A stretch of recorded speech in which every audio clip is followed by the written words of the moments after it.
Good morning, everyone, and welcome to America's Hottest Brands, our virtual event that takes a peek behind the curtain of some of the buzziest brands in business today. I'm Adrienne Pasquarelli, Special Projects Editor and Senior Reporter at Ad Age. Yesterday, we published our annual list of the 20 brands currently making a splash with consumers. The lineup includes both the new and the familiar. We have startups such as beverage company Olipop and cookie chain Crumbl, as well as established brands Converse and CeraVe. Today, you'll be hearing firsthand from the founders and marketing executives behind a few of the other brands on our list about how they found success. We'll hear about how brands such as Eileen Fisher and Stanley Tumblers are finding new and viral success with Gen Z, and how they're leaning into innovative marketing strategies to connect even more with that group. We'll hear about how Stripes, the new wellness brand focused on menopause that counts Naomi Watts as a founder, got its start and what comes next. And our last session will explore how Ford has reinvigorated its revived Bronco brand with fresh advertising and new lifestyle merchandise. This is one of my favorite events that we host at Ad Age because it's not just a celebration of buzzy brands. This conference will also give advice and lessons for young companies that are trying to make their mark with consumers. We're hoping to leave you with some valuable strategies that you can apply to your own companies. Before our first session, I'd like to talk a bit more about this year's list of brands and dive into who made the cut and why. To do that, let's bring on my colleague, EJ Schultz, who is the news editor at Ad Age. Hi, EJ. Hi, Adrienne. Great to be with you. So we've been doing this list for the last 5 years, which certainly you've seen a lot of ups and downs in that time. And a lot of trends have also come and gone. Let's not forget the brands that were boosted by the pandemic back in 2020, like Zoom, Clorox, King Arthur Flour. A lot of those brands, Peloton, were obviously popular because of trends around working from home and sanitation that were brought on by COVID-19. Yeah, I mean, who would ever thought we would have had a flour and a cleaning product on this list? But those were strange times. And really, one of my favorite things about this list is it does give a real kind of window into the consumer climate and kind of spotlights brands that are tapping into the zeitgeist. If we look back at 2019, for instance, you can see some of the brands that made the cut there. We had TikTok, which of course seems like everywhere now, but back in 2019, it was still kind of rising to become the stalwart that it is today. And also on that list, you see Topo Chico sparkling water, which since 2019 they've come out with a hard seltzer version. So a brand that continues to expand and grow since we first put them on the list back in 2019. Yeah, I see Baby Shark on there too, which I think we'd all like to forget, at least the parents among us might.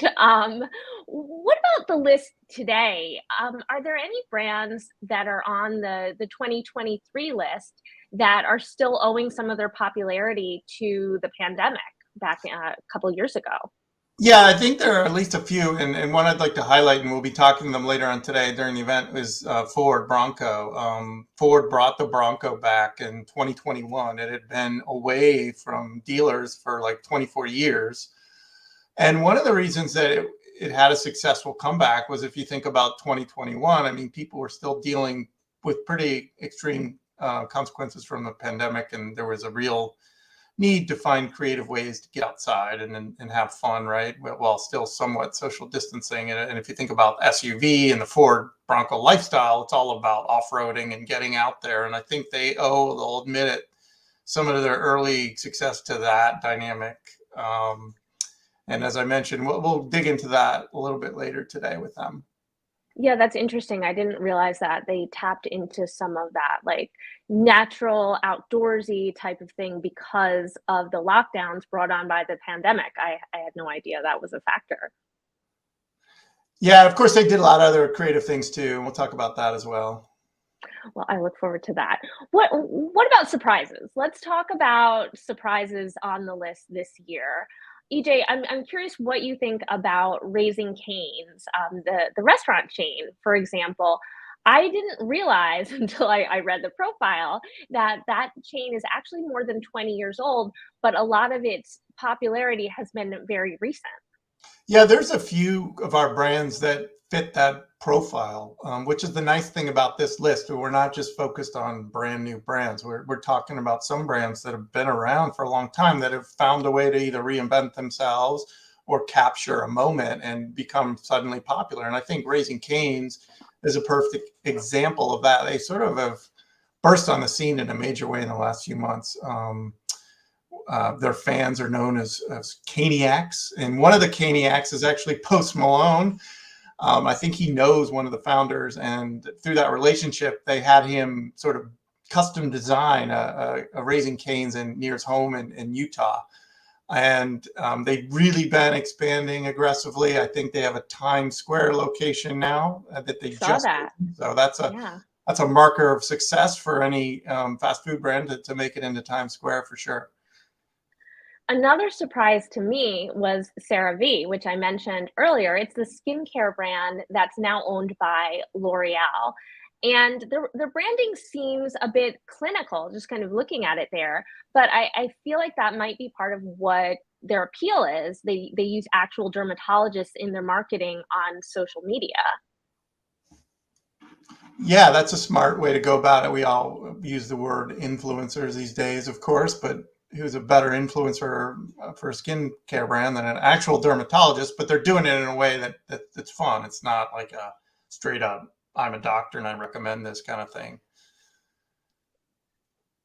And there's some marketing dollars that we've seen invested in a lot of these brands, right? I know we looked into some of this with our with Ad Age's data center to and we found some interesting things. Yeah, you EJ, do can, you have the yeah, you can find a lot of these stats on Ad Age, but CeraVe ranked as low. I mean, they're owned by L'Oreal, and they were the second most advertised brand in the U.S. by L'Oreal 2022. Which just falls behind L'Oreal Paris, the flagship, and that is from, of course, Vivix, which includes paid social data from Pathmatics, and that's was in our leading national advertisers report. You can find it at Ad Age through our data center. I welcome anyone to. If there's a wealth of information in our data center, especially our report, leading national advertisers, I encourage anyone watching to go dig into that data for sure. Last year, I think that CeraVe, their measured media spending went even more. It grew by like 44% to 117 million. So the lesson here, folks, is advertising does work, I guess. yes, and that's a big jump. I feel like they're really leaning into that cross-generational appeal with Gen Z and some of their older customers like me. CeraVe was also one of our most read stories from the list that published yesterday, which is interesting in that it's also appealing to our readers. Another top advertiser is Converse, which was on our list, and they are attracting many generations of consumers. They got a big boost in ad spend last year from their parent company, Nike. Per the Ad Age data center information, they found that measured media spending in the US for Converse was up 61% to $34 million in 2022. So that beats CeraVe actually in terms of the uptick, not the Yeah, and spend. Nike seems to really be investing in it since they bought it, I think, like 20 years ago, right? Yeah. Um, well, we only have a couple minutes left before our first session, but I feel like we really need to talk about a couple others on the list, and one of them is Barbie, which is really seeing a lot of that Barbie core mania sweeping the country. What a blockbuster movie this one is poised to be, and I think there's something like 100 brand partnerships and counting. Our profile there up on the screen, it looked at a lot of the viral moments and memes that the movie has spawned well ahead of the July 21st release, which is just a couple weeks away. So, EJ, I assume you've already bought your tickets. Well, unfortunately, my movie viewing habits are sort of dictated by my 4-year-old daughter. So I think this Like Barbie Barbie? version is more for adults, right? I But think she's it's more excited PG-13, about the Paw actually. Patrol movie. But sorry, Go what ahead. was that? I was saying, isn't this Barbie movie for adults mostly? I think Right? it's PG-13, so Okay. we're a little ahead for a 4-year-old. Maybe your daughters, perhaps. But yeah, I think I'll be, unfortunately, or fortunately, maybe, going to Paw Patrol when that comes out later this year.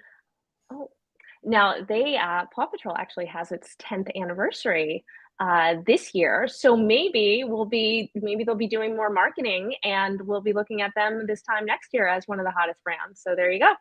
Yes, we're already on the lookout for next year's list. Okay, well, I think it is time to introduce our first panel. Thank you, EJ. Great. I'll see you a little bit later. We'll be talking next about strategies for winning with Gen Z with two brands that have been long established but are recently seeing renewed popularity with younger consumers on social media. Please welcome Jamie Habeneck, Director of Brand Marketing at Eileen Fisher, and Terrence Riley, Global President at Stanley. Hi, Jamie and Terrence. Thank you so much for joining us. Thank you. Thanks, Adrian. Happy to be here. A reminder to our viewers, if you have questions for our panelists, please leave them in the chat and we will try to get to them at the end of each session. And do let us know where you're watching from. So Jamie, let's start with you and Eileen Fisher. When and how did you first notice that the brand was beginning to gain traction with Gen Z? Well, thank you for having me again, Adrian, and thank you to Ad Age for recognizing Eileen Fisher. You know, we're about to be a 40-year-old brand next year, so this is quite the surprise, right? We know that, you know, our core customers, our most loyal customers, have grown up with the brand, and we've heard anecdotally that they're passing on their pieces of Eileen Fisher down to their daughters. Younger generations are learning about the brand through their moms, their aunties. There's even sort of a rite of passage at graduation where, you know, you go out with mom and shop for your versatile foundational pieces for, you know, to build your go-to-work wardrobe. And we were talking a lot about perhaps a perception issue that we were for older people. And it's really hard to transform that perception one daughter at a time, right? And we kind of got this gift last summer in the form of a trend called Coastal Grandmother. So a creator, Lex Nicoletta on TikTok, coined the term Coastal Grandmother, and it's quintessentially Eileen Fisher. So, you know, neutral linens, natural materials. You think Diane Keaton at her, you know, in a Nancy Meyers movie, out on the beach with her rattan hat and her farmer's market basket.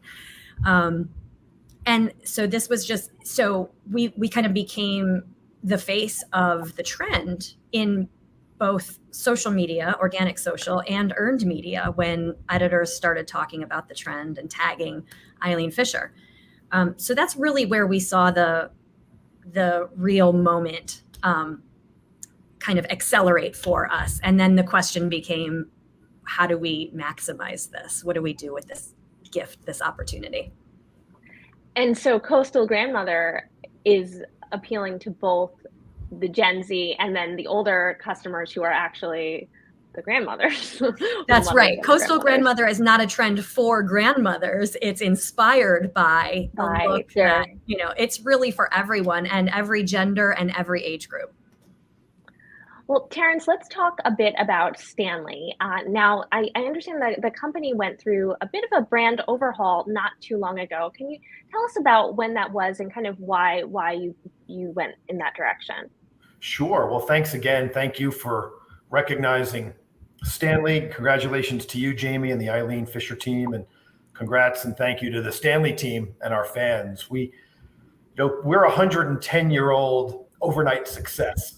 As we like to think here at Stanley. And a few years back, we have a great loyal consumer, but we were known to be that green bottle whose IMDb profile is longer than most Hollywood stars. We've been in TV and movies forever, but we've been known to be green, mostly male, and hot. You know, that green bottle keeps your beverage hot for a day, 2 days. And we knew that if we could retain that green, male, and hot, and become also colorful, female, and cold, our 110-year-old reputation for real quality could really shine. You know, when I started as president, I heard a lot that, oh, my grandmother used to have one. She took one to the hospital every day. She was a nurse. Or my grandfather, he took it to the construction site. He always had a Stanley. I love Stanley, but you don't have anything for me. And so thanks to our incredible product team, we created what has been the phenomenon of the Quencher with color, material, and finish. We made some great decisions with some fantastic partners to spread the word about the Quencher. And 5,000 units became 50,000 units, became 500,000, and then 5 million, and got us to this wonderful recognition today. When did Stanley first notice that some of those changes were paying off, particularly that Gen Z was paying attention? Sure. Well, that great partner I mentioned, the Buy Guide, they were first, authentically loved this product that was honestly dormant for Stanley. But the Buy Guide recognized something about the product and they evangelized it. We built a partnership with them and we put a few on sale in partnership with the Buy Guide, and they sold out. We said, okay, we're onto something here. And we continue to expand that. And we see, after the success on our own DTC at Stanley1913.com, we could prove out incredible results. And then some of America's and the world's leading retailers wanted to feature Stanley on their shelves. And that has obviously led to a brand resurgence, the likes of which very few get to enjoy. And so we're really grateful and thrilled for what has occurred over the last 3 years or so. So did you expand some of those wholesale relationships as a result of the new popularity, or did you kind of maintain and just grow the the SKU count? We have enhanced our distribution beyond words with incredible partners that, you know, even some of those great partners, and really they're some of America's leading retailers, they have to have signs up limiting Stanley purchases. We're so popular. Really? And that's at some of the greatest retailers in the world. So it's a real privilege for us to be featured on their shelves. And it's a testament to the product, first of all, and the strategy behind it, but also our team here at Stanley. Well, let's get into some of the marketing that you both are doing to capitalize on the appeal. Jamie, when you think about the marketing that you're running, are you running different campaigns with different messaging for each generation, or is it more one universal campaign with different channels when you think about targeting Gen Z and then older loyalists? Mm-hmm. That's a great question. We are definitely leaning into channel-specific content to target different audiences. So in our paid advertising channels, we were targeting a younger customer, but not necessarily a young customer. So, you know, we find the sweet spot more in 35 to 55 in paid social and digital display. Whereas in organic social, we're using the opportunity to really speak to down to, 25-year-old and up. And having fun in those ways by showing different ways of styling the clothes, kind of going, I don't want to say off brand, but taking more risks and chances to really meet that customer where she is, or potential customer, I should say. And then for our more loyal customers, we use our retention channels like email, to tell those stories about newness on the line. And in terms of the coastal grandmother trend, Eileen herself played a part in something on TikTok, I believe. Is that right? She did, yes. So the first thing we did, and we really hadn't been using TikTok in any meaningful way. And so we seized the opportunity and got Eileen in her backyard and filmed a response to Coastal Grandmother, which had there was a song affiliated with the trending videos. So you had sort of a formula of how to film it. And that became our first and biggest post on TikTok, to say, hey, we're here, we're listening, and we want to have some fun with you. And how common is it for Eileen to play a role in the marketing like that? She's very close to the expression of the brand. She is still involved in design, of course, and expression. so marketing included. And she's an amazing leader in that way. She's curious, she's a learner, a listener. So although like maybe we're a little bit of a late adopter of TikTok, for example, our MO is kind of like, listen, learn, understand how we want to make our entrance that feels authentic to the brand and to her vision. We kind of don't rush into anything, but it's a great way of leading us forward. And Terrence, what about at Stanley? What kind of marketing are you doing for each generation? Very similar. We've been really fortunate that we have been on TikTok for quite some time now. And our fans have taken over of where they want to show their Stanley. We're part of trends like Water Talk, where our vessel, the Stanley Quencher, is what's used for all sorts of water recipes. That has become a major trend. It's even called Water Talk. I don't even know about this. Wait, Yeah. back up. What would they use a Stanley Quencher for? Like, how does that work? For 40 ounces of water, and they flavor their water in many different ways. And really, the Stanley Quencher has become the official beverage container for Water Talk. Of course, social, Instagram, and like I said, TikTok. Some of our favorites. How many Stanleys can I see on my SEC campus today? I think the answer is 37, by the way. Experiential. We were the official drinkware partner and hydration partner at the Sundance Film Festival a few months back. And Daybreak, where we've been a part of incredible fun in various cities this year, with more things to come. In about 40 minutes, we will debut our first celebrity Stanley collaboration with the Female Country Music Artist of the Year, Lainey Wilson. So that will drop in just 40 minutes. And another way to spread the word about Stanley and do some fun things with color, material, and finish. That certainly is what all of our fans have been reacting to. It sounds like you have really boosted the amount of partnerships that Stanley has, as well as the kind of role of influencers. I know has been a big part for the brand's rise as well. Is that right? No question. What started with the Buy Guide, Danny Austin has also been a fantastic partner. And now some of the biggest artists and brands in the world are calling Stanley to collaborate, which is the next level of growth for our 110-year-old brand. So very, very exciting times for all of us. Some of the things that we have in store this year to further the Quencher story, as well as our other categories, because we're more than just hydrate at Stanley. And then next year we have something that will arrive that I believe will change hydration culture around the world as a new product entry for Stanley that I think capitalizes on our huge strength as one of the hottest brands and will continue to position us as creators, builders, and inventors, like our founder, William Stanley, who's long since left us, but as a creator, builder, and inventor of the vacuum bottle, he helped change the world. I think we're going to do that again pretty soon too.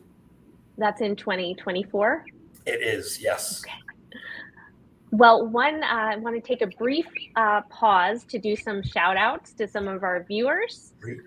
Just bear with me. We have Paula from Utah, James from Michigan.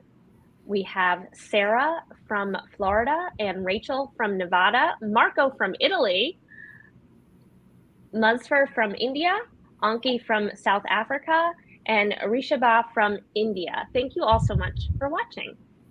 So let's talk about some experimentation. I'm wondering if either of you are experimenting with any new marketing channels this year, or thinking about it at least. Jamie, what about Eileen Fisher? Is there anything kind of new going on when it comes to marketing that you guys are exploring? Well, like I said earlier, I think TikTok is really our new channel. So not a new channel, but new to us. So we're starting to explore there with both organic and paid content. And not really looking at streaming just yet, but maybe for 2024. Do you do any linear TV, or have you ever? We have not yet, no. What about you at Stanley, Terrence? Any new channels that you're Yeah, thinking we're about? certainly beginning to take a look at Threads, of course, like all brands. That's very timely. Yes. It's now on our radar. I think you'll see AI become part of not only the product design process, but certainly some of our marketing activities in the months or years to come, for sure, as the excitement is there, but also the caution of how that's used. And some tried and true. We're going to continue to expand our experiential marketing, because one of the things that is so crucial to our success is when you hold our product, when you use our product, you love our product. And so the more we can put that in people's hands, because even though technology is with us forever, people still like tactile, and they like to hold things, and they like to touch and feel. And when you do that with the Stanley, you're a fan for life. Yeah, that's interesting. I do feel like the importance of in real life marketing can't be denied. At Eileen Fisher, Jamie, what are you doing any in real life marketing or anything on that score? Yes, well, particularly targeting the younger generation that we know is interested in resale, for example, and secondhand shopping. We haven't mentioned this yet, but Eileen Fisher was one of the first to start a take back and resale program back in 2009. So we have taken back over 2 million pieces of clothing to be either resold, repurposed into new materials, or donated. So we're trying to bring more of that resale business, which currently happens on eileenfisherrenew.com and in 2 dedicated Renew stores. We're bringing that product now out into pop-ins in our fleet of mainline stores. So for a limited time, it's an opportunity to come in and invite that younger audience who's interested in secondhand and thrifting to take a look and maybe be an entry point for them to the brand. So you'll send out an email or put something on TikTok that at a certain location, you'll have this pop in and to come by and check out some of the resale clothing. That's right. Yes. That's great. And then Terrence, when you talk about experiential marketing, what's an example of something that Stanley has done that's been successful for you? Oh, well, Sundance for sure. That was an incredible opportunity for our brand to be among a different group of creators, builders, and inventors. We're also a global brand. So our teams in South America, where our popularity is incredible, they do some of the best experiential at festivals for our beer pints business. In China, Asia Pacific, we also have some incredible festival activations. And we have something special coming up this fall in New York City, where you'll be able to buy Stanley's at retail that we're very excited about, and more news coming on that later this summer. So we continue to evolve and change how people experience or discover our 110-year-old brand. You keep dropping all these hints about things to come. I'm very curious about all this news that Stanley has coming out in the coming months. We're very fortunate to just have this team that is so proud of our brand and continues to find new ways to connect with consumers and customers. And it's just an exciting thing for all of us. Now, Jamie, you mentioned resale before, and I forgot to ask you about some of the mending videos that I'm kind of seeing as like a mending feels like, or stitching is a big trend on Instagram and TikTok. Is Eileen Fisher leaning into that? Absolutely. Yes. We have been definitely seeing these videos, these how-to videos resonating with the younger audiences. And we host them also on the journal section of our website, how to mend a sweater, how to recycle everything in your closet, how to wear silk in every season. So definitely there's a how-to movement out there that resonates. And yeah, it can be pretty mesmerizing, some of that content. It is. Well, and sorry, one other thing is that, we're a values-driven company. So the goal is to reduce waste, eliminate waste, keep clothes in in your wardrobe longer so that you reduce the overall impact of owning those clothes, right? So it really ladders up to our values as well, which we know resonate with the younger audiences.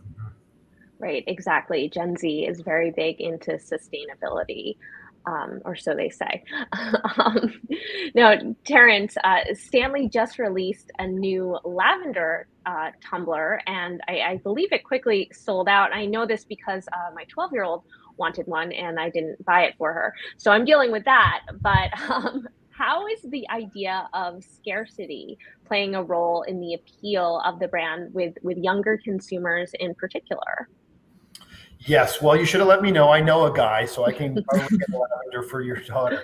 I think there is a thrill of the hunt as well as a thrill of the haul that we see on social media. Our fans love hunting for us. They share where you can find the latest drop on social. And that's part of the entire fun of what's happening here. So scarcity is a part of the strategy, of course. It was early. I'd have to be honest, some of the scarcity was simply the supply chain challenges that we all faced during the heyday of COVID. So what looked like sometimes it was a strategy, sometimes it was, but sometimes it was just we couldn't make or ship enough because of what the world was facing. And so that was part of it. And color drops is certainly what the consumer is reacted to. They want to know what we're doing next. And we continue to surprise and delight them. And we listen. We listen to what our fans are saying and the requests that they're making. And our brilliant team takes action when there's a good idea. We know it. And we're grateful for our fans' input as well. Yeah, and then you create that back and forth feedback loop, which I'm sure they appreciate too. We do, for sure. It's a lot of fun. It's a great time at Stanley. Now, we've talked a lot about Gen Z, but Gen Alpha, the group born beginning in 2011, they'll soon have some buying power too. Are either of you thinking at all about this youngest generation? I'm not sure they would actually be into the coastal grandmother yet, Jamie, but is Eileen Fisher thinking about Gen Alpha? Is that on your radar at all?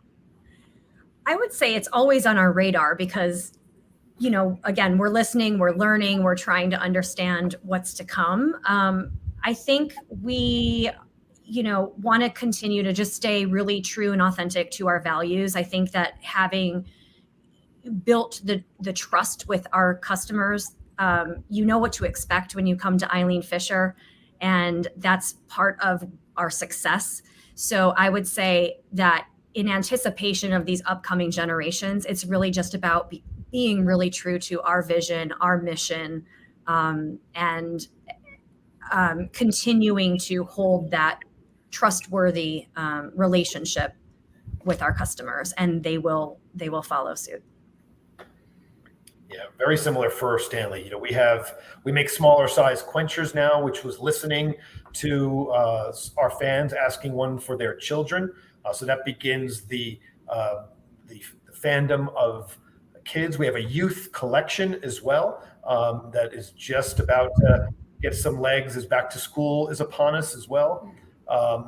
Lunchbox innovation, which now you can store your lunch when you're bringing it in a Stanley, that we expect to see even greater popularity there thanks to the brand recognition and how children know that their big sister or their mom or their dad has a Stanley with them in the car or on their desk, and that they have an affinity for our brand and our bear logo as well. So that's also a fun part of our evolution.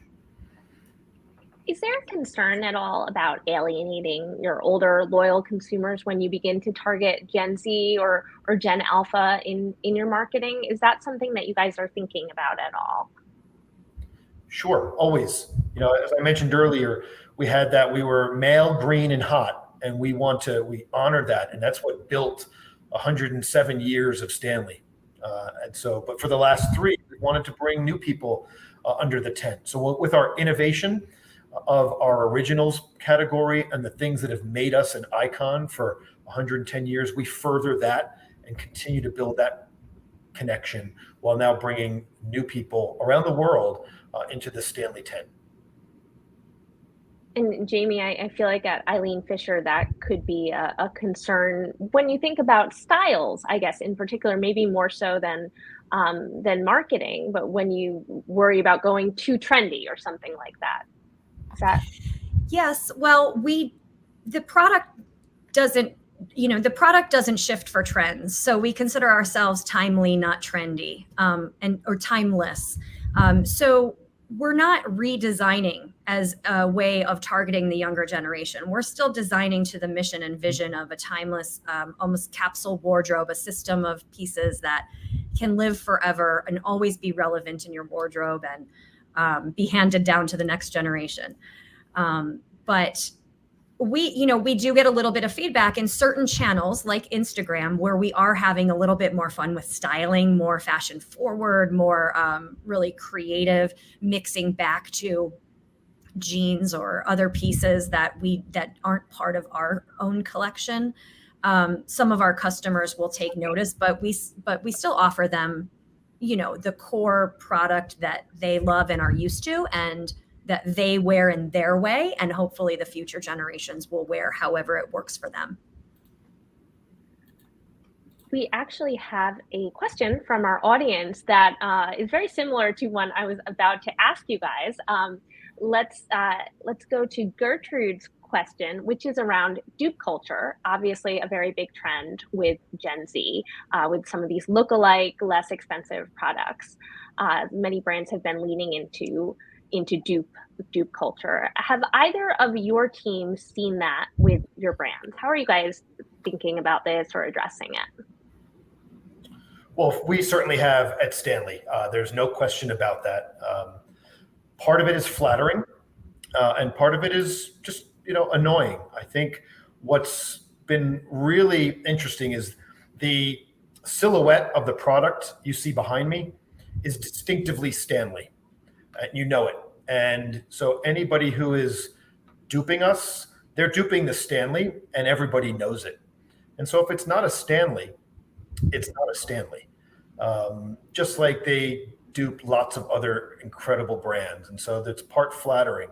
But what's happened for us is, I'm going to show off a new term I learned just a few weeks ago.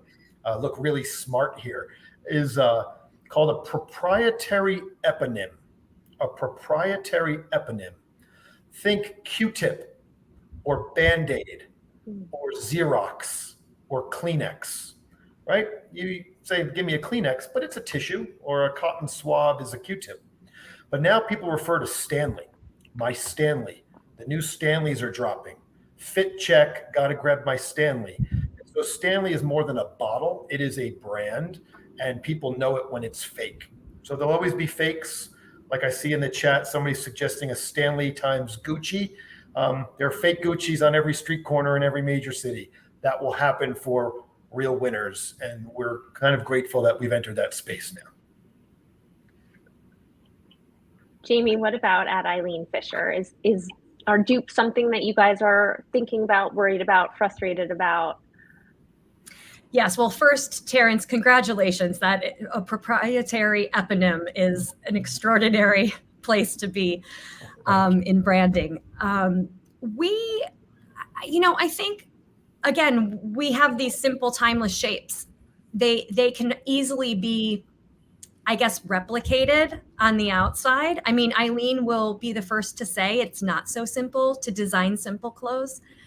There are, amazing detail and thinking and try-ons and wear tests and everything that has gone into the choice of our fabrics, the design of the clothes, which really can't be replicated, certainly not in a quick kind of fast fashion way.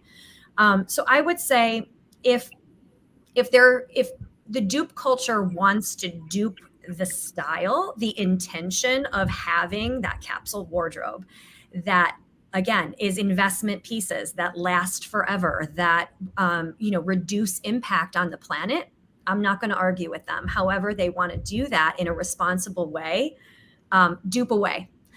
Where it kind of comes into question is if they're using fast fashion to achieve a moment in time. That's kind of against the values that we stand for. right, if they're getting into that anti-sustainability area. Now, we only have a couple minutes left, but I did want to very quickly ask you guys what you are focusing on for the rest of the year, particularly when it comes to targeting Gen Z. If there's anything that we haven't mentioned that you wanted to talk about, Terrence, we know you have a lot of news coming out, but is there anything that is a focus that we haven't mentioned? Well, so much. We have an LA pop-up happening in late July, so that will be another great moment for us. Lainey Wilson in 20 minutes. Some other exciting partnerships that we'll be launching with some major brands coming up in the fall, and continuing to surprise and delight with new colors for our hydration business, which is more than just the quencher, and always innovating with the other 5 categories that Stanley offers, which makes Stanley so special. We're more than just one item. Jamie? One thing that I wanted to mention, Adrian, is the importance of inclusivity in our marketing today, and that's so important to the younger generations particularly, but really to our core values as well. So, we are a brand that was founded by women and pretty much for women, and as we've evolved, we're seeing now more men shopping our line. We offer all of our styles, every single style in 9 sizes from XX small to 3X. And showing it that way and offering it that way has been really important to us. So I think that's really something that we're excited about and committed to as the brand moves forward. That's wonderful. Well, thank you both so much for joining us. This was a really interesting conversation. Thank you, Adrian. Thank you, Adrian. Congratulations. Thank you. Now, our next session will explore a new brand that is destigmatizing menopause in women's health. Stripes was founded last year by actress Naomi Watts. Please welcome Deb Millard, the president of Stripes and the president of Healthy Aging at Ameris, which owns Stripes. Hi, Deb. Thanks for joining us. Hi. Thanks for having me. Really happy to be here. A quick reminder to our viewers, if you have questions for our panelists, please put them in the chat and we'll try to get to them at the end of the session, and do let us know where you're watching from. So Deb, let's start by talking about the background of Stripes. How did the brand begin? Yeah, so the brand, as you said, was founded by Naomi Watts. Naomi went through a very real life experience as she started to go through perimenopause and menopause. She actually entered menopause early. She started to feel the impacts as she was trying to have her 2 beautiful children. And in that journey, she had some troubles getting pregnant, and after pregnancy went very quickly into some perimenopausal symptoms and then into full menopause. And she was relatively young at that time, before 40, and then into menopause probably in her, I think it was her early 40s or mid 40s. But the issue for her is that since she went earlier than most people go, the average age of menopause is around 51. So she felt very alone and isolated. And when she wanted to talk about it, nobody really wanted to talk about it. And what was that? Menopause is something that happens to old ladies, not to young, vibrant women. So in that journey, she realized that she has a voice and she has a story to tell, and that no woman really needs to feel alone as she goes through this journey. And that's what prompted her to start Stripes. She connected with Ameris, who is a biotechnology company. We create molecules. And really, we're in the business of taking nature out of the ingredient business. We don't want to do any harm. So through biofermentation, we're able to replicate some really incredible molecules that are very efficacious when it comes to solutions, whether it be hydration or other common issues. Hydration being probably one of the bigger ones that is experienced as you go through estrogen loss through menopause. Not only did we want to create these incredible products, but we also wanted to create a community. We have a really vibrant community that is growing. We have a private community called the Hotspot. And in that community, we want to just get out as much information as possible. So through live summits with incredible doctors, conversations, getting involved with different companies. We're super inclusive. We're not competitive in the sense of, companies go out and start to compete against each other. We're really just about like, how do we get the word out there and provide incredible education, community, and products that really target symptom solution. And so the product offerings, those are targeting issues that women are undergoing when they go through menopause or perimenopause. That's right. So, we're an over-the-counter business, meaning that we're not doing any prescription medication or hormone replacement or anything like that. But we do know that hydration, as you start to lose estrogen, is one of the biggest issues that women face. So hair starts to dry and thin. Your skin also starts to really dry. You lose your ability to create collagen, oils, etc. And we're really providing solutions from head to toe. So, and inside and out, we also do have some supplements that are targeted at things like hot flashes and sleep, and which are other common symptoms of menopause.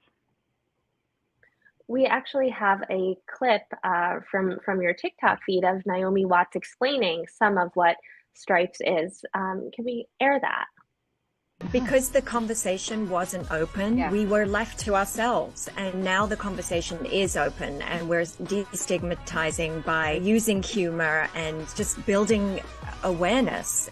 It's absolutely a normal thing to go through. Why wouldn't we want to be better set up and ahead of the game, not just when you land there? When there's irregularity, that is when you're probably perimenopausal. And that is the worst part of this change. It's just when you're deep in transition and you really don't know what's going on and your hormones are going up and down all over the place. When it was happening for me, there really wasn't any information. I was ahead of my peers, so I really felt thrust into it and alone. And mercifully, I had a great doctor who was open to prescribing me medicines. For the main thing that I needed to stop was the night sweats because I could not sleep. And I had enough sleepless nights where I was just like, this is unbearable.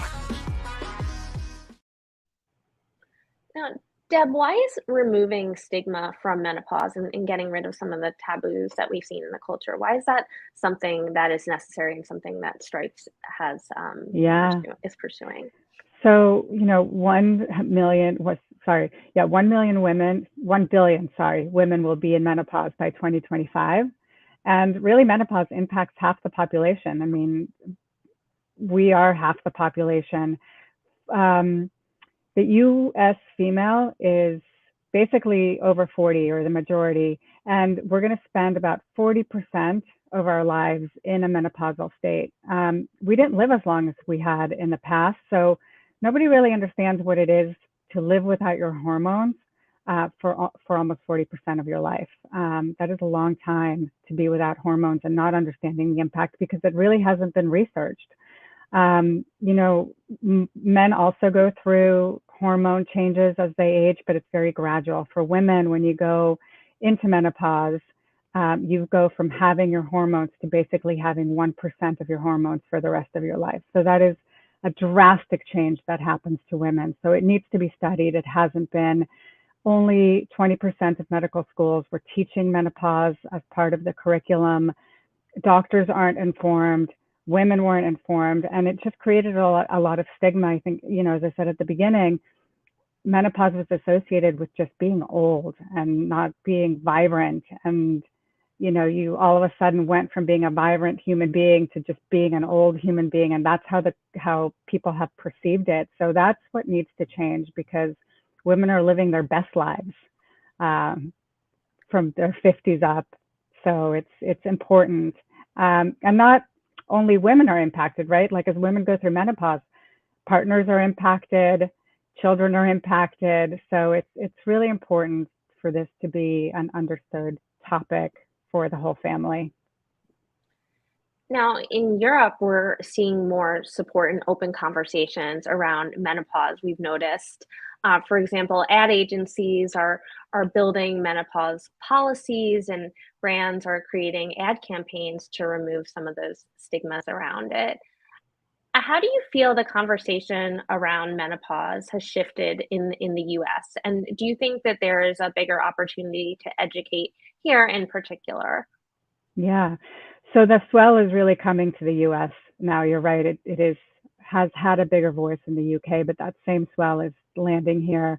And menopause mandate, which is something that was started by Mariella Frostrup, who's a journalist in the UK, is and wrote a menopause book, has done a lot to further the conversation there. They're also coming to the United States. Naomi will be joining as the head of the menopause mandate here in the United States, and exactly to do that, to further the menopause conversation, get it really going in the workplace, and continue to destigmatize. We don't have some of the same issues, like, for example, with HRT and the way that coverage happens there. Little bit different than the way that it happens here. I think we have, it's a little bit more accessible for us than it has been for them. But I think an interesting thing is Medicare doesn't cover HRT, for example. And that is a big thing because women going into those ages might want to continue their HRT treatments. And at that point, it might not be covered for insurance. So there's a lot to do here in the workplace, making sure that insurance is really backing women as they go through these transitions. And to be clear, HRT, is that hormone replacement therapy? That is hormone replacement therapy, which, okay.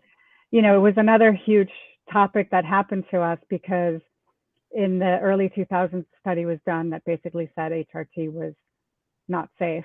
So everybody stopped prescribing it and lots of women suffered. That was just debunked in the last couple of years. And the real information has surfaced that HRT truly is safe for most. And a really great solution for women really suffering with some severe symptoms. And are you finding that you've been gaining traction here in the months since Stripes began last year? Yeah, we've had incredible reception to the brand and to all of the topics that we're putting on there. If you go to our website, there's a ton of education there. And I think what's been really incredible is the community we've built. Our Instagram has grown really fast. We've got, over 140,000 women following us. We've got, we'll be probably around 10,000 private community members in our hotspot, which is free. It's not anything paid, but it's just our walled community. And then these summits that we're doing, we've done one in New York, we've done it in LA. And we're going to continue to do those in other markets so that we can continue to spread the word. And we're joining with other folks as well, like Evernow and HerMD and other providers that are joining in trying to spread this information for women. Well, that's a good transition to talking about some of the marketing behind the brand. You mentioned a lot of channels, but how else is Stripe spreading the word? What kind of advertising are you doing from a messaging and a channel standpoint? Yeah, so obviously, yes, through all the social media channels, paid media channels, the typical. I think we're just scratching the surface as a company. There's a lot that we can be doing through podcasts, through streaming channels. There's some that we've tried through print. And then really we're really trying to lean into our organic. I mean, obviously with Naomi as the founder, she's actually really loved and she's so authentic in this journey that I think that has helped a tremendous amount because she's not doing this just to do it. She truly has the personal experience that brought her to this journey. And then not only that, she's really passionate about making sure that women are feeling heard and that the right information is in their hands. So we're just, leveraging everything that we can. And I think another really beautiful thing is the way that we've been partnering with other companies that are trying to spread the same mission, which helps amplify our voice as well as theirs. What are some of those other companies for your partners? So for example, HerMD, and these are all organic, just like partnerships that we're building. Mary Claire Haver, who's an incredible doctor, we've done a ton with her because she has all the right information, an incredible voice. She really resonates with her customer. And we've just become really great friends as people and as brands, and we really are just working to try and get as much information as we can. So through all of those channels, and I think we've just been able to achieve so much organically.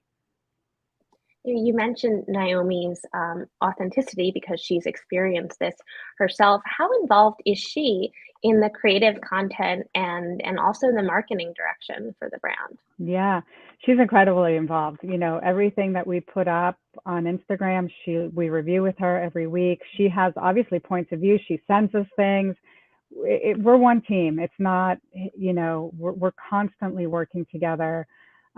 She's giving us complete access to her. So, you know, I don't know a lot of other people that are as busy as she is, you know, make themselves as accessible as she is. So that's been really incredible because she truly is passionate. She agonizes over everything that goes out. All of the product development, she's tried everything. She's helped formulate. She's brought in ingredients that she loves, the packaging, the colors. She's had really, her hand is in everything. Now we have a short TikTok ad that we can air, and then I want to talk about some of the strategy there. Great. You can pack your things and leave. There's the door. There's the door, bitch! So obviously humor is playing a role in some of the marketing that Stripes is doing. Can you expand a bit about why and how that's been working out? Yeah. I mean, we want to have fun, right? It is a serious topic, but we can also make fun of ourselves, make fun of the experiences that we've had. I think humor is so important, and it's something that is so inherently Naomi. She loves to laugh. She loves to, you know, have fun. And I think when we were talking about the tenets of the brand, like humor for her, I mean, obviously trust, but humor was right at the forefront. She wanted this to really feel like we could have fun. You know, when women get together, we always tend to have a really good time. And we just really wanted that to come through. And the brand does a lot of marketing on TikTok. Can you talk a bit more about how effective the TikTok channel has been, in particular for Stripes? Yeah, we've just really started dipping our toe in the last couple of months, and we're trying to expand it and do it in a way that feels authentic. So we're kind of going slow. We're not like posting a ton of TikToks because we're trying to find what works, what doesn't work, and the humor is working. When Naomi's super authentic, that works.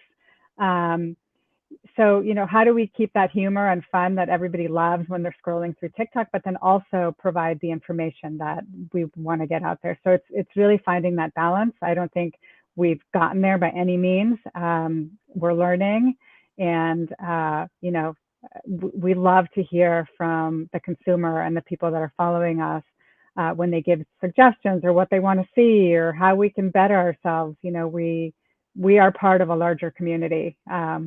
So we want to bring everybody on the ride.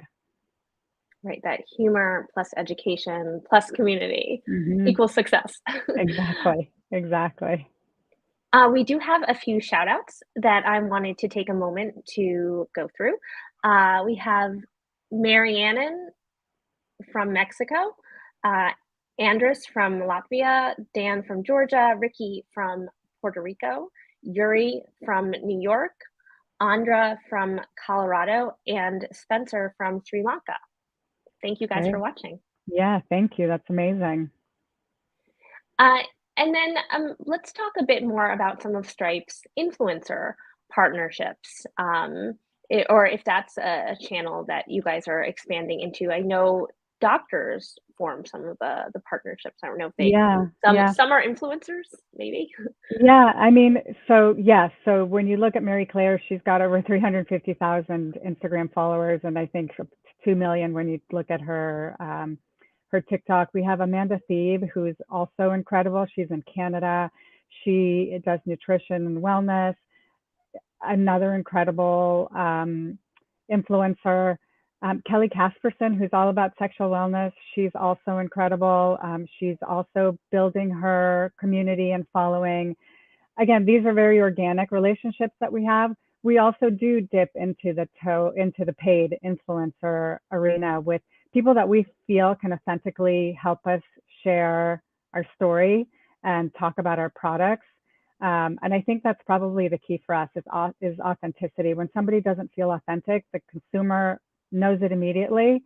And if that person that is speaking on our behalf doesn't feel authentically passionate about the mission that we're driving and the products, then that just doesn't work. So we really just look to build relationships with partners that share in our values and our mission, and that can really tell our story authentically. And that's what works.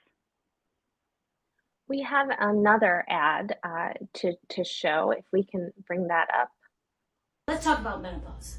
You know, one of the things that's so interesting about life when you hit menopause and midlife is that you have to recognize that here you are. You've made it.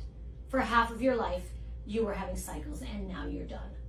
So let's talk about how that's a positive thing. 1, you can't get pregnant. 2, you're still on the planet. 3, you have a lot to look forward to. I think one of the things that really awakens women with menopause and perimenopause is that they start to learn about their bodies. I don't know what happened to sex education in the United States or on the planet, but it starts at 50, let me tell you, and I'm here to tell you to help you about it.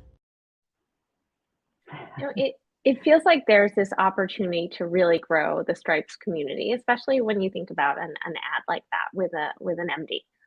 Yeah. How is that an objective for the brand? Yeah. So Liz Ellen is actually one of our advisory board doctors. She's incredible, and she's funny. She was like, if getting to menopause is a privilege, because if you don't get to menopause, that means you're dead. So you're still on the planet. Yes, she said it well. You're still on the planet.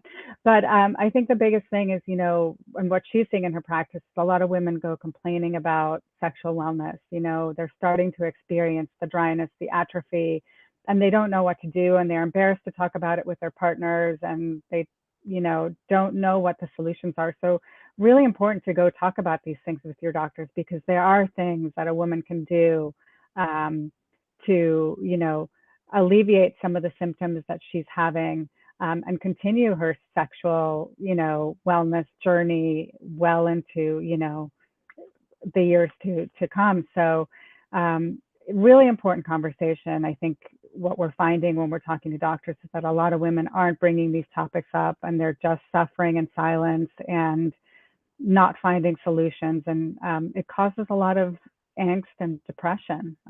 So Kelly Casperson is doing, an amazing job at really getting that out there.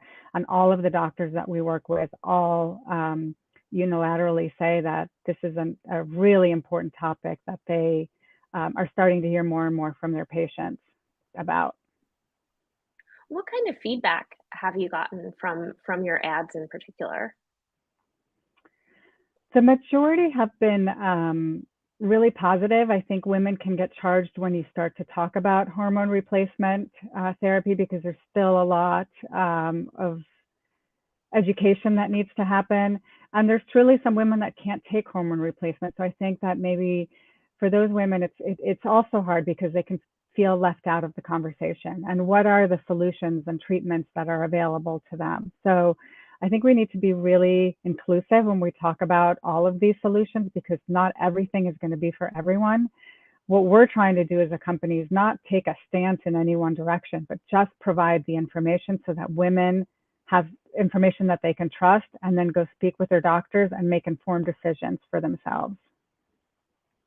Now, I know you mentioned that Naomi is very much involved with the marketing, but is all of that created in-house, or do you work with any external agencies as well?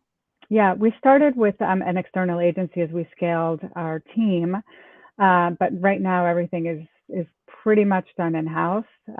We do get a little bit of help, like for graphics and other things, but the majority of it is all run internally. And I saw that Stripes has an online quiz on its website. How do quizzes like those and kind of this interaction with your customers? So how does that help with consumer connections? Yeah. So I think it takes the consumer through the journey of how our solutions might help them. We do get a good amount of people coming in through our quizzes and converting. So the quizzes are really an important piece of what we do. But I think more importantly, what we want to be able to do with those quizzes is, really understand what are the commonalities, how can we get better at what we're doing, at the topics, at the products, to really understand what her needs are. So I think that is at the forefront of it.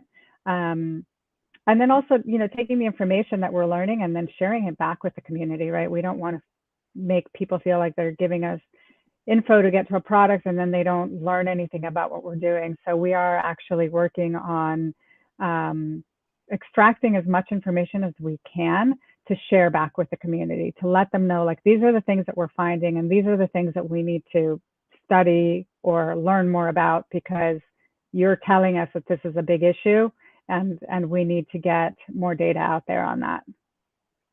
And that can also help with customers not feeling so alone if they know other people are having Exactly. similar issues Exactly. and some of that. Yeah. What about growth when it comes to your product mix? How did you come up with it with some of the products that you're offering, and how are you planning to grow the mix when we think about the months to come? Yeah.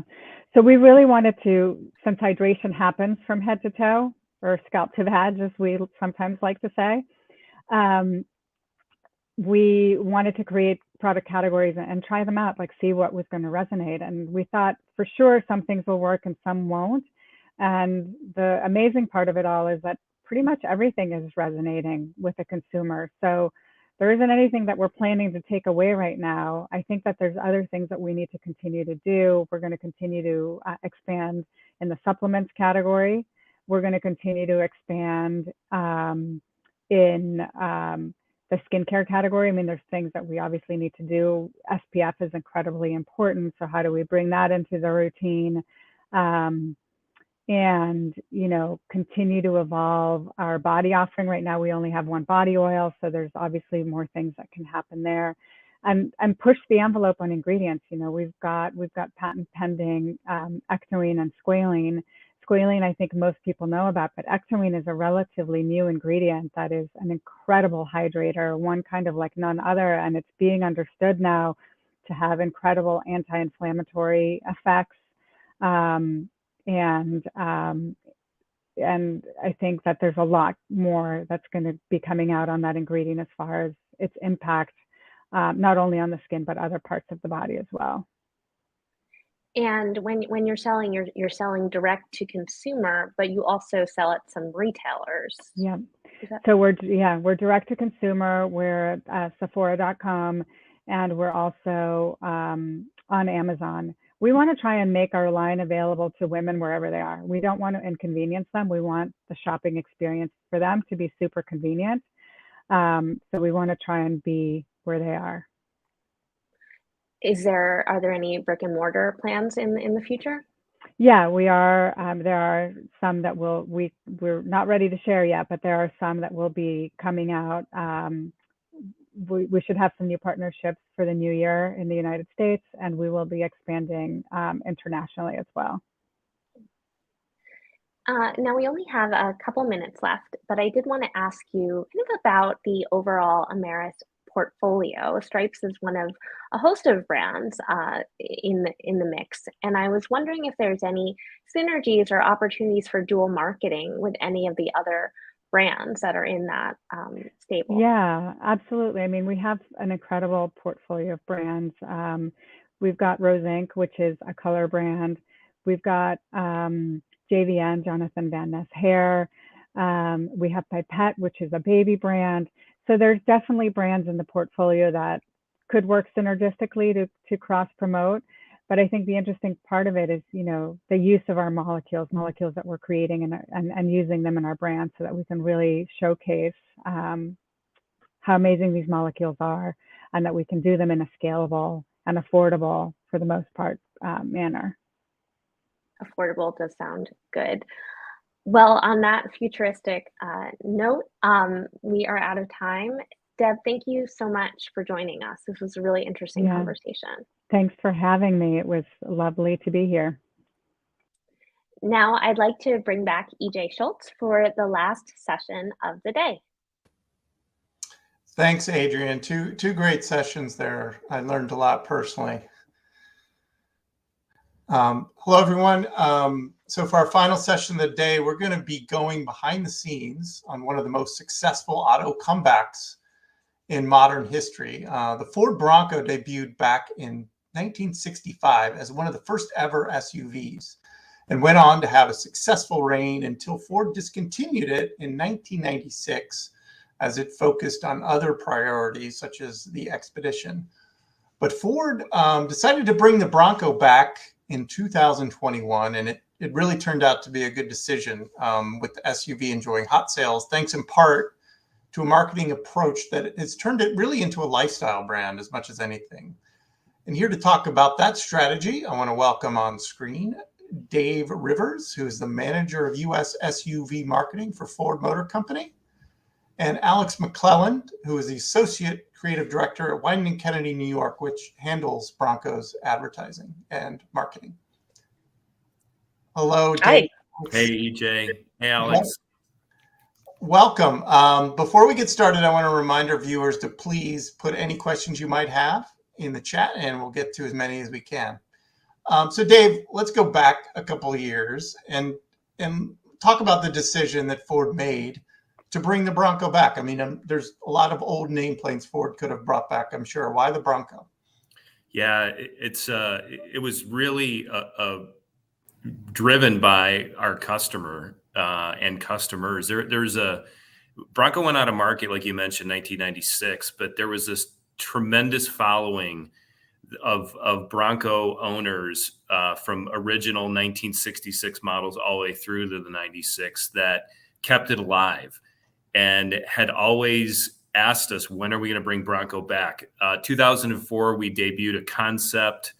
And then there was just this groundswell internally at the company and predicated on it being just a tremendous icon for us. And the time was right.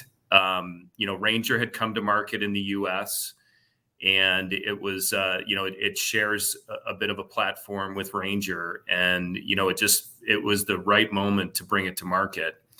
And, we made the announcement that we were going to bring it back, and sort of immediately there was this renewed interest in the product overall. I'm curious, where did you monitor this groundswell? Where did you pick up this noise that folks really wanted the Bronco to come back? Yeah, I mean, it's through things like, original Broncos, 1966 to 77 is Gen 1, we call it, right? Those products, as they were being sort of reinvented and, rebuilt by an enthusiast group, they were beginning to command pricing that was just unbelievable. And, we picked up on that. We picked up on the 78s and 79s, which was the first iteration on the larger full-size F-150 platform. And, through that groundswell of emotion around the product by way of our enthusiasts, we started to have conversations with them. There's a ton of Bronco owner clubs that were, rebuilding, restoring, and loving Bronco for what it always was, but in today's world. And, we had a lot of conversations with those enthusiasts. And, when you look at, Bronco as a product offering, or more importantly, Bronco as a brand, we realized that it's a holistic view on what a brand could be. But we went to club events, we went to off-roading events. We saw a huge growth in, off-roading, if you will, by way of like the side-by-side community was growing, and, the overall, like you mentioned, the SUV category was just exploding. And, Bronco hit a sweet spot of being sort of differentiated as a product and a brand. And, it's just through this groundswell of enthusiasm that we continued to harness. So obviously, Bronco had a lot of high points in its history, and it is associated though with one infamous moment that I know when I first heard the Bronco was coming back, it sort of popped into my mind, which was that infamous O.J. Simpson chase back in 1993 when he was, of course, driving a white Ford Bronco. Was that at all on your radar when you decided to bring the Bronco back in terms of like handling that? If anyone, either on social media or something, would have brought that back, did you guys have a strategy for dealing with that, or did it not ever come up? You know, it comes up because it's part of who we are as a brand. But I would tell you, EJ, that for Bronco, it's more about broader history. And what we kept hearing is, you know, Bronco is synonymous with life in the 60s, where, you know, if you go back to that time period, and we did a ton of research internally, we combed our archives, we pulled out the original program approval paper where Lee Iacocca signed, you know, the approval of Bronco. And it came right around when, you know, Mustang was new into market by a couple of years. And, you know, Bronco in the 60s was sort of a reinvention of suburban, or, you know, urban to suburban, this new thing of suburban life, where consumers wanted something beyond just a sedan or a wagon at the time. Fast forwarding to today, it's like there's an SUV category and then there's something else. And sort of Bronco kind of reinvented what had happened back in the 60s. And through our benchmarking and all of our internal study, you know, we certainly learned our heritage is very much about racing, you know, and Bronco became a race phenomenon, off-road racing machine. 1969 Rod Hall, Larry Minor was the first ever four-wheel drive vehicle to win Baja 1000. You know, so you had this Bronco suburban carryall that had 3 iterations of it, that, you know, builders were taking it because of the capability of it as an off-road vehicle, and then modifying it to become a race truck. And, you know, all of that is just part of our rich heritage. And you know, I'll parlay a comment to allow maybe Alex to jump in. The original Bronco 1966 television ad was positioned Bronco as the first 4-wheel drive sports car blazing a new trail of excitement. And we latched onto that as sort of our kind of the beacon of how we began to position the new 2021 Bronco family. And then through a series of insights, we got to, you know, history is super important, but where are we going? You know, and Bronco, with Alex and the Widens team help, you know, we commissioned this whole notion of Built Wild as a tagline, as a position. So I don't know, Alex, maybe elaborate on that. Yeah, go ahead, EJ. Let's bring Alex in. How much did Wyden dig into the history of Bronco when you guys learned, you know, this would be your assignment to help Ford bring it back? Like, talk about that process. Yeah, I mean, when we first got the brief, admittedly, it was 50% excitement and then probably 50% being terrified because for all of these reasons that Dave is outlining, like there's such a rich history and it's such a beloved brand. That's like, okay, no pressure. Yeah, just bring back the Bronco and don't mess it up. This is super important. But we began our journey actually really steeping ourselves in the history of the brand. Some of my favorite memories from the entire process are going to Dearborn and meeting Ted Ryan, who's the archivist at Ford, and going kind of like into the belly of Ford, where they have these climate controlled halls with rows and rows and rows of all these different materials, like the press releases, the letters from people signing off, you know, letting the Bronco become a thing, and different sketches and images of the studio from over the years. I mean, I could go on. It was really interesting. We spent a lot of time down there with Ted, and he just laid everything out on the table for us, and it quickly became clear. It's like this brand has so much rich history, and there's so much love for the brand. It's not just a vehicle, but it's something that's allowed this type of lifestyle to grow, like the off-roading community, and just this like thrilling driving experience. So on its face, it kind of seems like it would be simple. Like, yeah, just everybody loves it. Just bring back the Bronco. There's enough of a base that's super enthusiastic about it and they love it and it'll be successful. But kind of seen some other brands maybe try to do that and bring back a heritage vehicle, and it maybe doesn't take off as well as it could have. So that was our creative challenge, was pointing it back to the customer and inviting new customers into this this like Bronco love.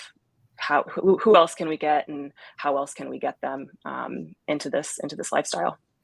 Yeah, let's dig into that a little bit. How did you keep those loyalists, those folks that remembered the Bronco heyday, while modernizing the brand and bringing in a new generation of consumers? Dave, do you want to take that first? Then I can ask Alex. Yeah. I think the way our approach was that we knew, and Alex hit on part of, like, we were entrusted as a total team, to bring this icon back. Heritage is a portion, but where are we going? And for us, it was about building the entire brand, more than just the product. And part of that was when you buy into the Bronco family, you are buying into an entire lifestyle opportunity. So we heard this over and over from customers who are interested in this area.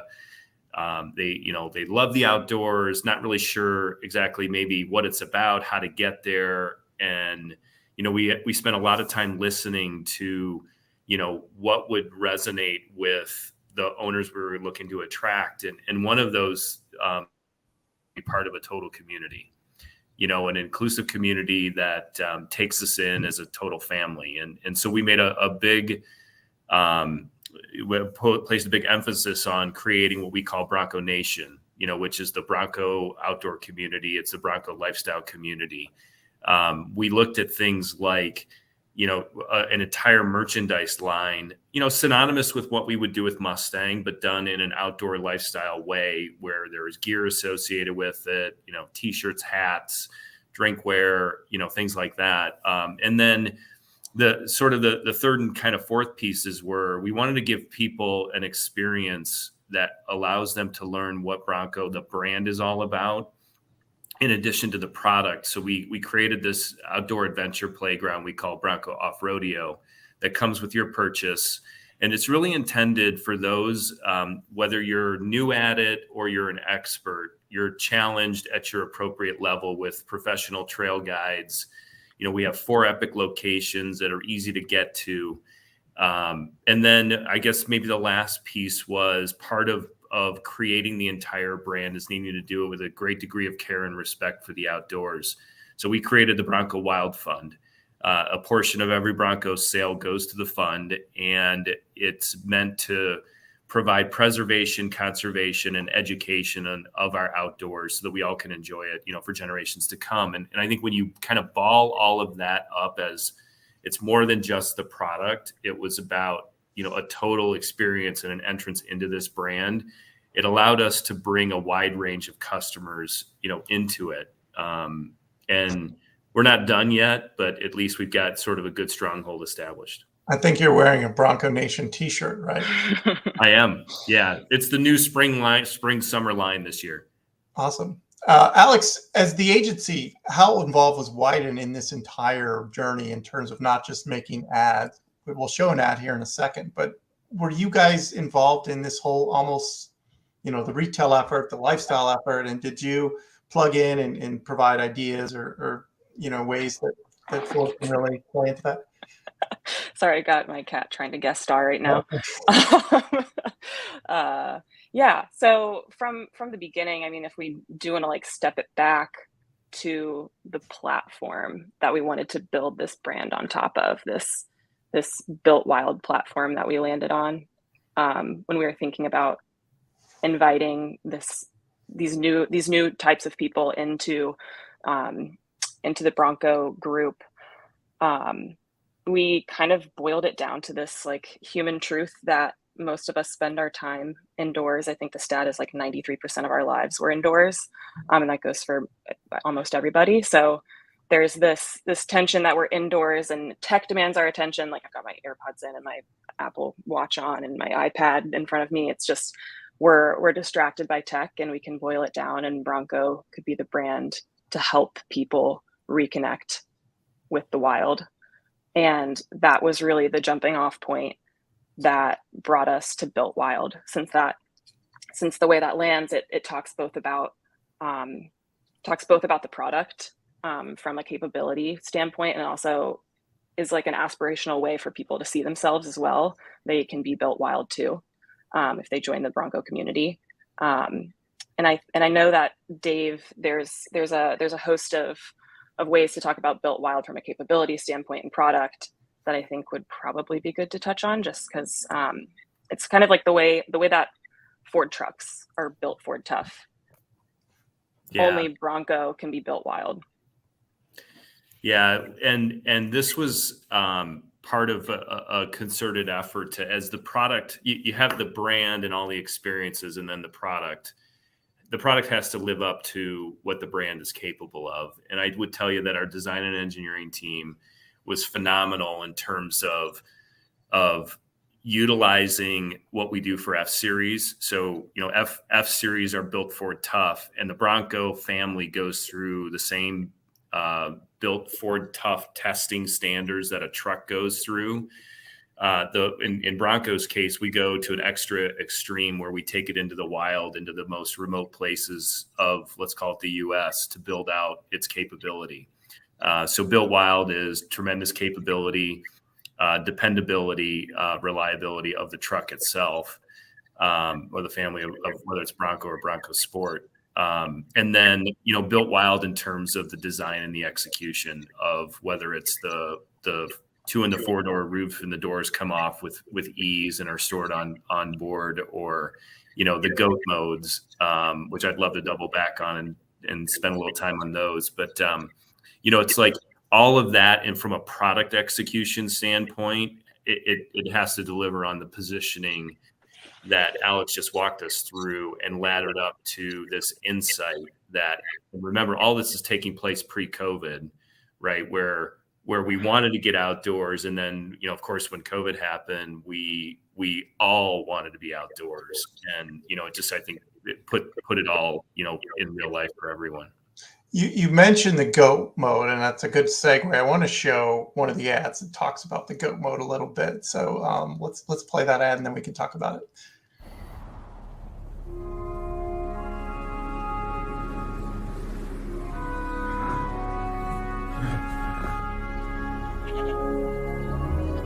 There once was a colt who was raised by goats. He struggled at first, uneasy on the snow, unsure on the rock, unstable on all things slippery. Then he became strong, capable of handling any terrain. And the colt became a Bronco. With 7 available GOAT modes that adapt the vehicle to go over any type of terrain. This is the all-new Bronco Sport. So what is the GOAT mode? Yeah, it's our branding of our off-road four-wheel drive system. So every Bronco is four-wheel drive standard. And it harkens back to the original code name of the 1966 Bronco was the GOAT. So we code name every vehicle, and it was the goes over any terrain off-road vehicle back in the 60s. And we really worked hard to figure out where would it best be in the program, in the product. And as we were ideating, we came down to, we've got we're full-time four-wheel drive, whether it's Bronco 2 or 4-door Bronco Sport. And you can get up to the 7 different GOAT modes, which is the dial that allows you to move from, rock crawling to Baja to sand or mud or ruts, and even sport or eco modes. And, so we tagged it, and, it's labeled that on the GOAT mode dial on the vehicle. And then I guess when you look at, and Alex, I'll flip it over to you to give a little bit more on the creative that EJ just showed. When we were bringing Bronco Sport to market, there certainly could have been questions around, is it truly a Bronco? And I mentioned it goes through the very similar off-road and outdoor in the wild testing that a Bronco does. And, it is the Bronco of the small SUV category. And, we had this insight related to it's everything a Bronco is, and what would it look like if, a mountain goat, came across a situation like that. So I don't know, Alex, maybe share a little bit about the creative. Yeah, no, that was a great setup. You hear this acronym and it's just like very striking and very easy to remember. And we take a look at the Bronco family. We've got the two-door that people are familiar with, the new four-door, but it still is very closely related to the two-door. Then you have this all new Bronco Sport. And like you said, to tell this capability story, you kind of have to prove that it has the same capability as the big Bronco, as we call it. So that led us to tell this, charming story that still kind of really makes me laugh about how this, badass Bronco Sport earned its chops and can go anywhere and do anything and, get you there whenever you want to. You can just go there. And it learned that in the mountains from baby goats who showed it how to really off-road.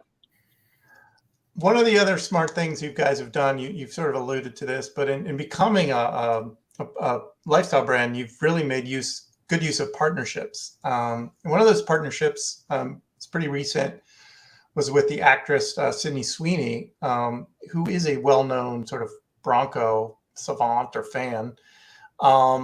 And I think one of the things you actually did was you created content on her. She actually has a TikTok channel called Sid's Garage, where she actually talks about vehicle maintenance tips. Dave, do you want to talk about how you guys came across Sydney and how that partnership came to life? Sure. Really interesting. And this goes to maybe the beginning of the enthusiasts who love Bronco. And in this case, Sid is a Bronco owner. She rebuilt a classic, and she works on it herself, and it just was this really great mix for us of someone who loves the brand, owns the product, worked on the product, and we reached out and we created this content that I'll let Alex share a little bit more about. But I think the other part of it is the opportunity that posed itself with developing a merchandise package that, owners, consumers, customers, lovers of the brand could then purchase. And, it sold out like crazy. We probably under ordered naturally, but it did really, really well. And, out of it, this content, Alex, I'll flip it to you. There's certainly some learnings that our customers can take away. Yeah, just seeing the clips that you're playing right now, like Sid knows how to do all of this.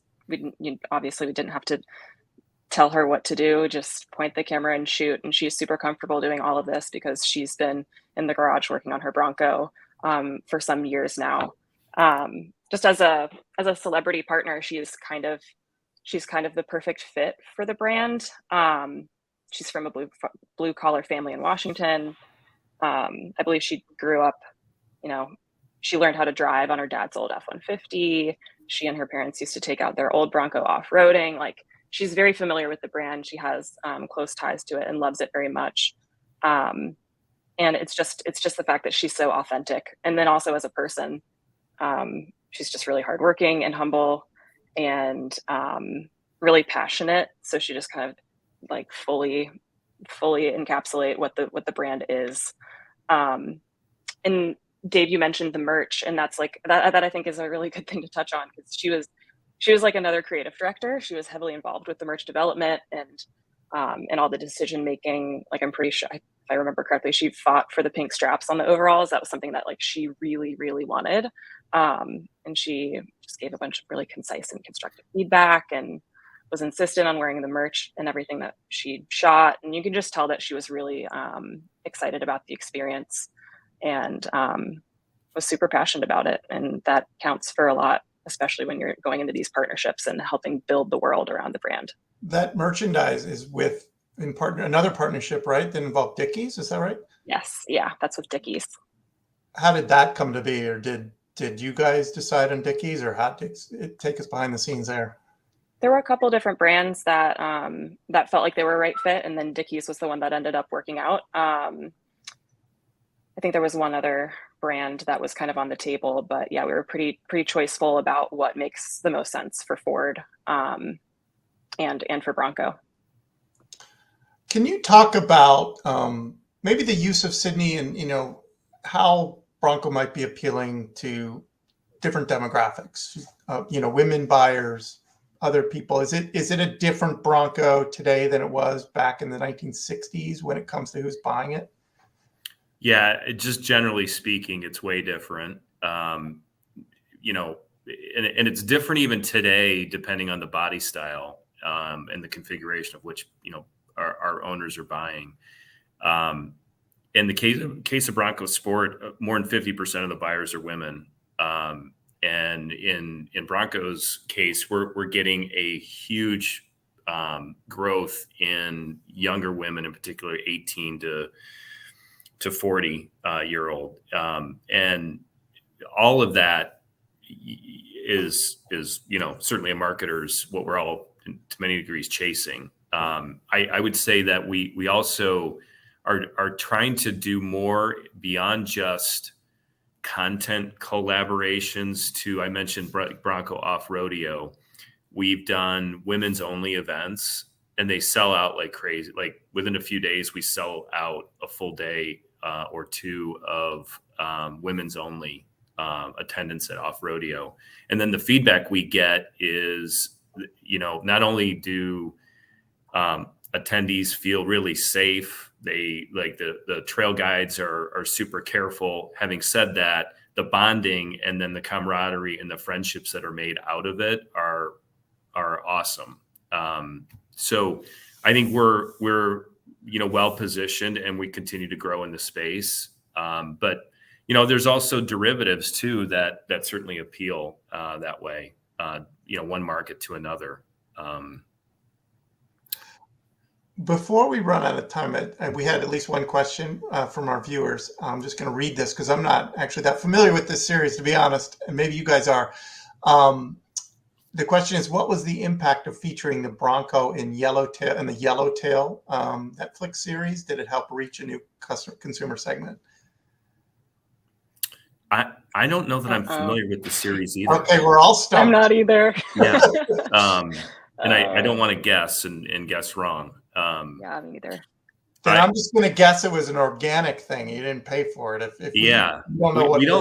We don't pay for a lot of placement. What I would tell you is we get a lot of asks of can we approval to use Bronco in different places. And I've been with Ford for almost 29 years. And, this is a brand that has such wide appeal. It appeals to young, it appeals to old, it appeals to a lot. And I think that's what's been one of the more fun things. My kids are in college. When I show up with gear or T-shirts, they go like crazy. And it's kind of fun to see the brand grow in a lot of different ways. So when you're approached, I mean, these product placement deals, it's forever been part of the auto industry. So do you guys do these kind of deals? Are you in anything you could mention right now where it's purposeful? I guess not off the top of my head now that I say it, relative to, I think it's more like approval to use. Okay, got it. Yeah, okay. Things like that. Got it. About 2 minutes left. What's next for the Bronco? Any other, are you still working with Sydney, for instance? Yeah. Not a ton right now to share there. Certainly things coming. But I would tell you what, we're growing, I mentioned, in other variations of Bronco. we have the base 2 4-door and the series and Bronco Sport, but we've got, like our heritage editions, which are doing really, really well. It's, got a white roof, white steelies. I mentioned, we're big into off-road racing. Raptor's doing very well. We also have our Desert Runner, that is it's a high-end race truck that, has all been accounted for in terms of consumer interest. I just tell you, we're having fun with the brand. We're at a lot of events this year. We are going to be at Woodward Dream Cruise coming up in August, right around the August 11th is Bronco's birthday.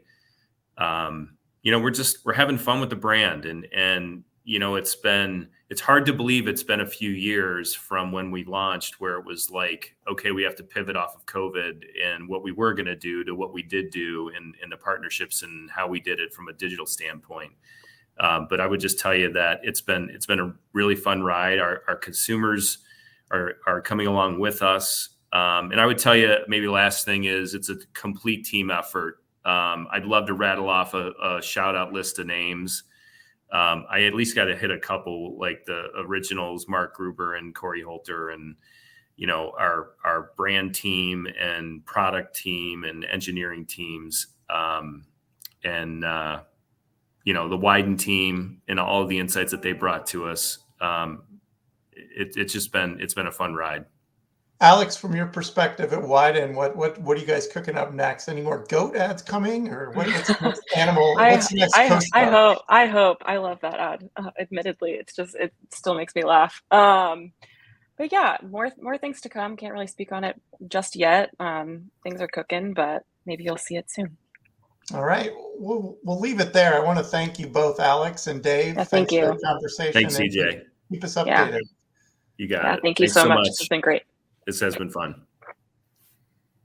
All right, well, that does it for our Hottest Brands show today. I want to thank all of our viewers. I want to give a special shout out to some of the people that have helped behind the scenes at Ad Age, including Lauren Ciardio, Anna Sekula, Ariane Nachi, and my colleague, of course, Adrian Pasquarelli. I want to remind everyone to please, if you will, you want to review not just what we wrote about the brands we talked about today, but all 20 of our hottest brands. You can find that on adage.com today, featured on our website. And we're already starting to work on next year's list. So I want to welcome everyone to kind of pay attention to that as we go. And thanks again, everyone, for watching.